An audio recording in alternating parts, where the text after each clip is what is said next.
आउज़ुबिल्लाहिमिनश्शैतानिर्रजीम बिस्मिल्लाहिर्रहमानिर्रहीम अस्सलामुअलैकुम। South Korea tourist visa.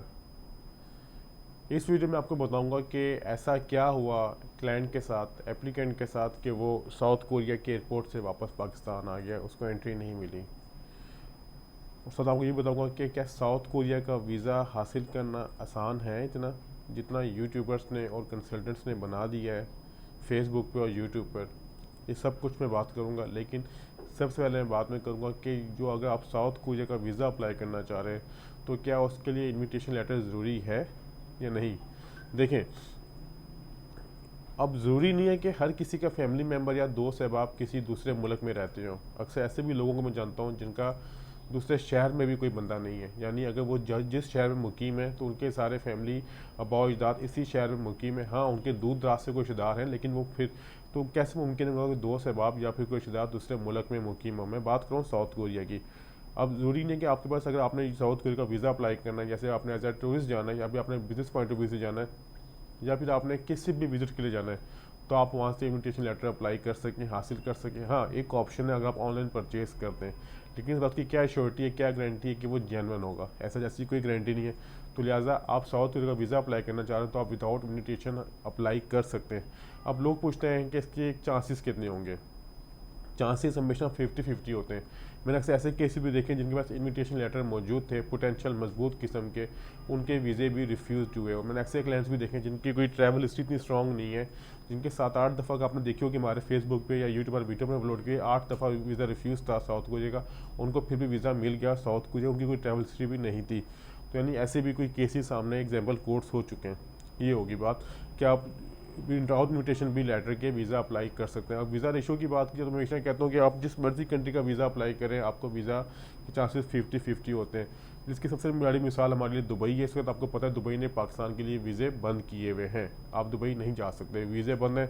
तो क्योंकि हमेशा चांसेस 50-50 होते हैं, जिस क्लियर होगी। अब आते हैं कि ऐसा क्या हुआ एप्लीकेंट के साथ जो उनको साउथ कोरिया से वापस आना पड़ा, ऐसा क्या इनका इशू हुआ।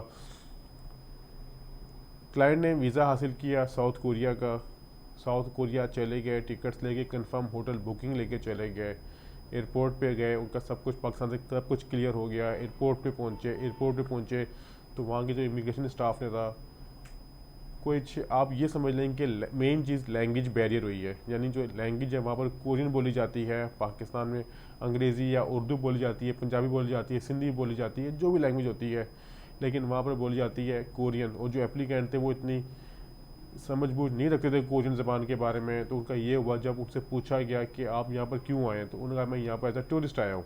उन्होंने कहा आप अपने क्या आपके पास प्रूफ है। उन्होंने अपने डॉक्यूमेंटेशन सारे दिखाए, जिसमें कि कंफर्म होटल बुकिंग थी, रिटर्न कंफर्म टिकट थी, वीज़ा वैलिड था, डॉक्यूमेंटेशन थे, जो करेंसी उनको शो मनी थी वो उनके पास थी, सारा कुछ मौजूद था।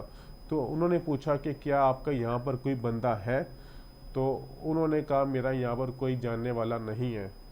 जो क्लाइंट की ज़बानी वो ये हुआ कि उन्होंने कहा कि अब जब उन्होंने थोड़ी वेरिफिकेशन की तो उनको फील हुआ कि इनका यहाँ पर बंदा है, थ्रू मोबाइल चेकिंग या जो भी, इस बारे में मुझे एक्यूरेट नहीं पता, लेकिन जब देखा कि तो उनके वहाँ पर की साहब का नाम के आगे कोरिया लिखा हुआ था, तो उनको डाउट हुआ कि बंदा है। तो उन्होंने कहा आपका बंदा है, जबकि उन्होंने कहा कि मेरा बंदा नहीं है, ये बंदा पाकिस्तान में, ये पाकिस्तान में रहता है, इनका मैंने सिर्फ नाम कोरिया के नाम से रखा हुआ, ये बंदा पहले कोरिया में रहता था, उनका नंबर कोरियन नंबर से सेव है, लेकिन वो रहते हैं पाकिस्तान में। लेकिन लैंग्वेज बैरियर होने की वजह से अपनी बात को नहीं समझा सके, तो उनको वापस पाकिस्तान भिजवा दिया गया, लेकिन उनको डिपोर्ट नहीं किया गया। उनको ये कहा गया कि आप दोबारा पाकिस्तान जाएं, दोबारा कोरिया का वीज़ा अप्लाई करें, देन हमारे कंट्री में आप आ सकते हैं। ठीक है। अब हुआ क्या, अब आप बनाने का मकसद क्या वीडियो, अगर आपके पास ऐसा कोई फ्रेंड है, कोई फैमिली मेम्बर है, कोई ऐसा दोस्त अहबाब है जो कोरिया में रहता है, अगर आपसे पूछा जाए तो आप उनको बताएं कि हमारा फ़लाँ बंदा फ़लाँ जगह में रहता है। इससे क्या होगा, देखें, आप ऐसा कोई इलीगल तो काम कर नहीं रहे कि आपको डरने की जरूरत है। अगर आपको वहाँ पर कोई दोस्त है वहाँ पर, तो लाजमी बताएं, ताकि उससे ये होगा कि आपकी जो इमिग्रेशन हिस्ट्री है वो क्लियर रहेगी। ऐसे आपको कोई प्रॉब्लम फेस करने की ज़रूरत नहीं पड़ेगी। क्योंकि अक्सर लोग कहते हैं जी कि जापान में या फिर कोरिया में आपको एंट्री मुश्किल से मिलती है, ऐसी कोई बात नहीं है, आप आराम से एंट्री ले सकते हैं, लेकिन आपको उसके सच बोलने की ज़रूरत है। और जो एप्लीकेंट, उन्होंने कोई झूठ नहीं बोला था, उन्होंने कहा था मेरा वाकई कोई नहीं है, क्योंकि जो एप्लीकेंट का जो बंदा उन्हें मिला था वो बंदा वाकई पाकिस्तान में रहता था। पाकिस्तान में रहते हैं, उनका सिर्फ नंबर तो कोरियन व्हाट्सएप यूज़ करते, क्यों?